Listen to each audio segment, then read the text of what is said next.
here up at the top. Jerry, I thought we might just kind of run through a few of these things, and then we'll kind of just navigate through the world of customization as it exists in this build, which, as you already noted, is just a subset of what we can expect to find. I've never seen this, by the way. I do like this idle animation. You let it sit and it just kind of cycles through some really cool sort of 3D assets. Yeah. Which is just nice. Cool, the other cool thing is, like, you just pop into customization, you already know we're doing a lot 7 more. Armour core. And, you know, Jerry, you and I have discussed this a little bit. Just, there's been a lot of questions, I think, in the community since we first started talking about Armour. Creating this system, you know, one of the things when we stepped back in design, we wanted to rethink how do we help make sure that our players are really represented as characters. And when you take a look at Spartan Armour, it's like strapping on an F-22. Or maybe you want a set of armor that is like an M1 Abrams tank, right? Each one of those vehicles is unique and has a unique character.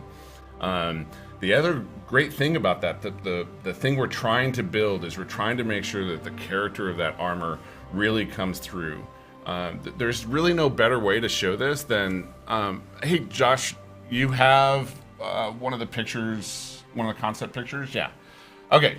So everyone saw at the end of that amazing multiplayer trailer the samurai armor.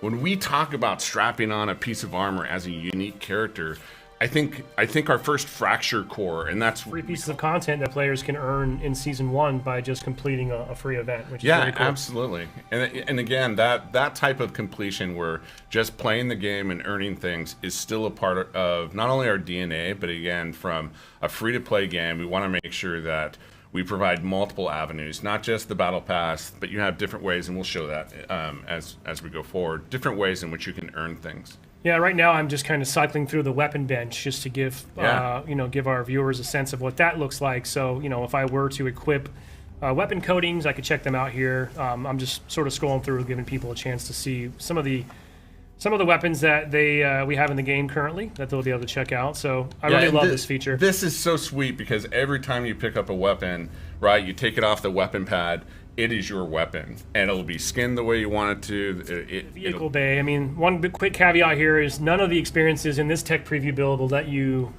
drive vehicles this time around, but of course vehicles are an integral part of our sandbox, huge part of the experience, especially with the return of big team battle. Yeah. So we're going to get to that a little bit later this year, but I'll just kind of give people a quick glimpse here of some of the updated models, some of these things we're seeing for the first time, I believe. Yeah, and again, for what we're showing here from a customization perspective, you make this you. So you get to say, hey, look, no, when I drive my Warthog or when I get on my Razorback with my team, I'm the driver. I get into it first. It's going to look the way that I want it to look like. And so as you continue to play and you're in the community, you're going to have different looks from players, and everyone will know, like, it is you in the driver's seat. All right, then I'm going to jump down one more real quick here in the body and AI. This one, you know, we obviously have a couple different body types I can choose from.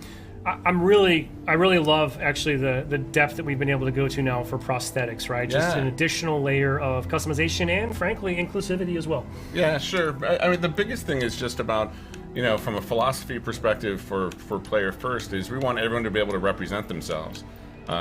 You know, my sisters actually does build prosthetics for a living, and this is very important as it's a part of your identity. It's also, quite frankly, some of it's really cool. And again, we're only showing a very small subset, so don't get lost in that. But the sheer fact that you can do your entire body the way you want to from a prosthetic perspective and really make this your identity is really, really critical for us. So personal AI is another new addition to the game. We introduced this, people heard some personal AI in the MP trailer, for example. Yeah. I know there's a lot of people out there that became instant fans of Lumu, for example.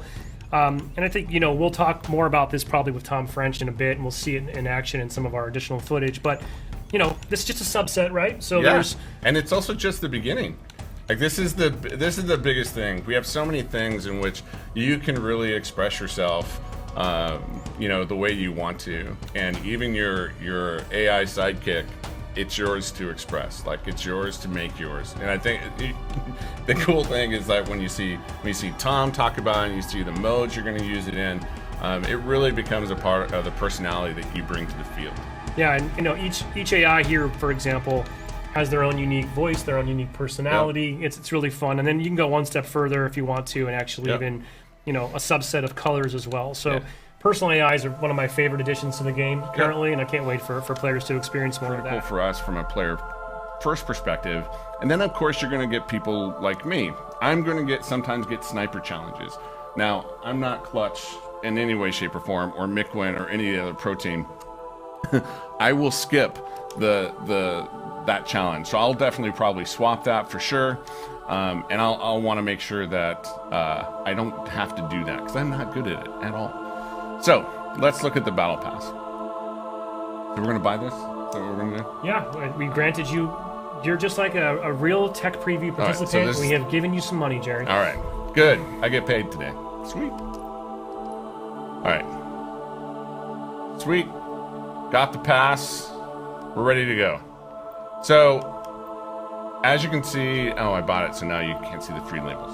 Shoot. Oh well. Yeah, well, you're right. What we're not seeing is a smattering of objects in this pass are free, right? Correct. So even if someone doesn't want to opt into the optional pass in the real game, there will still be a free track and things to earn along the way. The main thing you think of from a model that we have is every tier there's a free item and a premium item. And that means that every single player, instead of having most systems, you have large swaths of the tiers that aren't earned unless you're premium. For us, we want you to earn every step of the way. And for the preview, we're only having 20 levels in the preview to be able to go after. And so obviously at launch we'll have much larger. We're not going to talk about that too much, but the great thing you're seeing here is you're seeing customization all along the way. Do you want to go to yours? Yeah, we can. Josh, you want to jump back over to mine, because I had some development cheats enabled, so I've got everything already unlocked. Actually, Josh, switch back over to my feed there. There we go. So now that we have that context, Jerry, of kind of sort of where this content's going to come from, I'm back in the Armour Hall. I've just kind of drilled now into this. This is what happens if I click in on my core, right? So we don't need to go through all this. I know folks are probably eager to see some more gameplay. We want to talk about bots and arena as well, but this is where I would apply my coatings, for example. Some of these coatings I'm going to earn. We saw the Keystone coating as a challenge reward, for example. So this is just a taste of kind of what I'll be able to do. I can't wait to see how players in the tech preview. I would hope a lot of people are probably going to easily hit tier 20 and max out. Yeah. If not, that's our hope. What are you doing? You've had this long to prepare. Like, come on, you've waited for this. We need you. Just be good. Go crazy. But yes, this is just to give you an idea. As I unlock my content for the core, this is where I'm going to go in and be able to customize that. Yeah. And I mentioned this to you the other day, but funny fact, someone pointed out to me that if you want to, I think for the first time in a Halo game, you can have no shoulder pads, which, hey, if that's your fancy, go for it. So lots of different options here, and and this is like, you're not seeing things in here like armor effects or other categories that we have listed here. For the tech preview, it's really small, and so we tried to keep it basically the baseline pieces. Actually, let's talk about Armor Kit for a little bit. That's what is because I don't think this is really fully supported in this build, though. Yeah, so when we talk about specifically from a pillar perspective of continuing the story, the Armor Kit kind of represents a bunch of that story.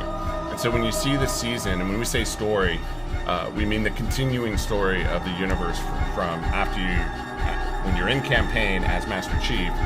What are the rest of the Spartans doing? You are a Spartan, and so your story belongs here too.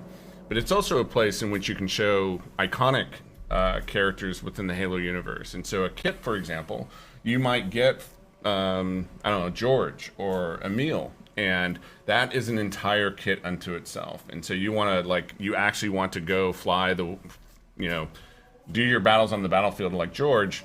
That's where you would go to get that kit. Well, Jerry, this is just the tip of the iceberg. Yeah. I think there's still a ton of fun content in here for insiders this weekend to experiment.